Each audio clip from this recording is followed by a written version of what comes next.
guys, today I'm going to be boxing some blown up engines and sending them out to Outfront Motorsports.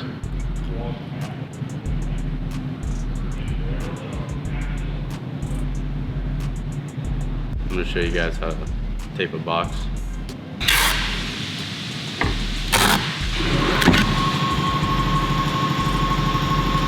Just like that. So originally we were gonna make a quick update about doing the transmission in this video. I get this really cool PMC adapter plate, and this is basically just gonna put a CD009 transmission to the SR20 that we have in the car. That transmission is out of a 370Z, but if you look underneath the car here, I went to mock up the plate and we were hitting the turbo setup. So, I mean, that means I gotta change the turbo setup too. So we went from doing like a day of just swapping the trans to now I probably have a few days of doing a bunch of stuff and a little bit of fabrication. So that's fun, but I guess we can go look at the transmission before I rip this car apart again. And it's funny because the turbo setup I have for it's for like a built engine. So we're gonna have to leave the setup pretty turned down. But either way, this is the new transmission. It's a lot better than the last one. We have all the conversion components done to the car already. So this is like the shifter setup for a for having it in an S chassis car. So that's at least ready. We have a clutch and everything like that. But this will not go in until the turbo, the stock location turbo is out, and then we put a top mount turbo in. So let's fucking, let's go see what I got. So this is for the built engine that I have. This is my haul of weird parts, but yeah. So this is from Mazworks. It's a really awesome piece. I've had it for a very long time. I think this is one of their first like V-band manifolds that they made. I got this like 6 years ago, but basically it puts the turbo on top of the engine. That's why the flange is up like that. Right now on the engine it's basically like that. The turbo's below, and that's like why we call it stock location. So we'd put like, say my old Subaru turbo. This is like something like that. That's probably what we're gonna have to do. So it'll be like this on the side of the engine. So we're gonna have to do that now.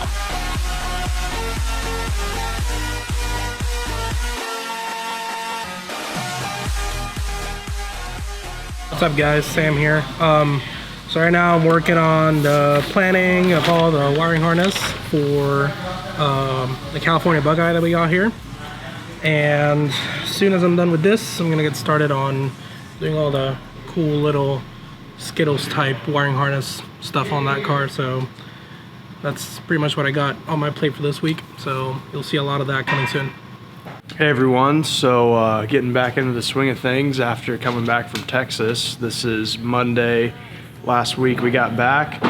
Right now I am just finishing up the silver blob eye. I got to throw a new turbo on it, and then there's an Outback that I need to put coilovers on. So that's pretty much it for me today.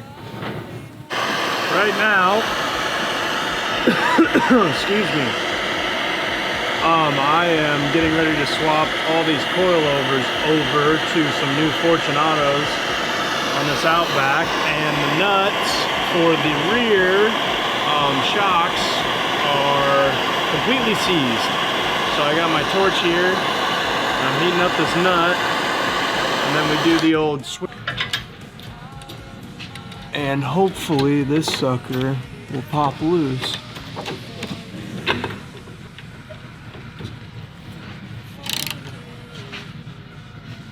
Just like that.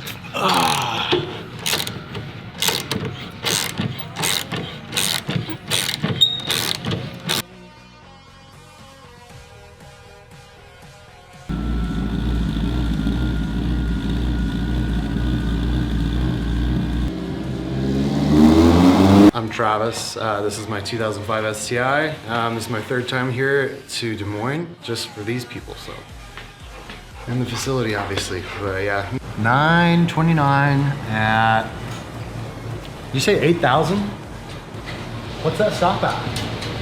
8,200. It was progressive. 8,200. Not going to be there now. Yeah, he's gonna do something 9,000. different. He's gonna make it 9,000.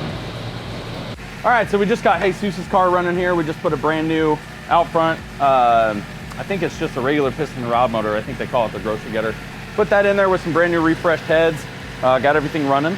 So now we're just burping the coolant, doing some initial engine break-in. Usually at offline, we do a 20-minute idle break-in upon startup.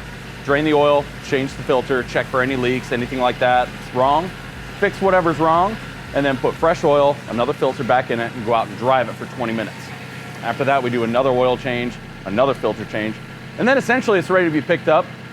We tell the customers to be extremely easy on it for the first 5,000 miles.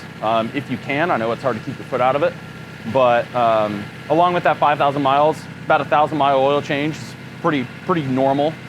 So basically just want to get as many bearing wear, like that initial break-in, all the piston ring files and all that stuff, you want to get it out of the motor as fast as possible through the filter, through the oil changes.